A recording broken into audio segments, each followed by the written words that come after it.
দেখুন বন্ধুরা, মোটা মানুষটা বারবার ওয়েট মেশিনের উপর চাপতে যাচ্ছে, তখনই ওই পাতলা মানুষটা দেখতে যাচ্ছে যে ওর ওজন কত, কারণ ওর নিচে পাতলা আর ওই মোটা মানুষকে বারবার শেষে দেখে ফেললো যে 100 কেজি পার হয়ে 170 কেজি।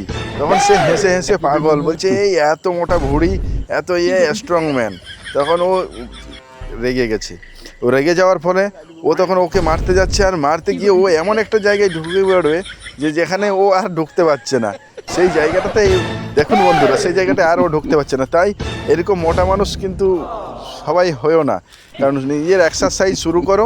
নিজের এক্সারসাইজ ঠিক মতো শুরু করলে এরকম মোটার থেকে রেহাই পাবে, ঠিক আছে? এ কোনো রকমে খুব চেষ্টা করে কোনো রকমে ওকে আর ধরতে পারছে না। ও এমন একটা জায়গায় ঢুকে পড়েছে, আর এই জন্যই ও নিরাশ হয়ে থাকছে, বলছে না কেন আমার এরকম হলো, এত মোটা, আমি শরীরটা যদি ওইরকম পাতলা করতে পারতাম।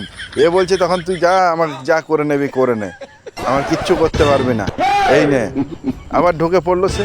তখন ও বলছে তুই বেরো, আমি দেখছি। তখন বলছে হে করে হাসতে থাকছে, এতটা হাসছে, ডান্স করছে, খুব মজাতে আছে।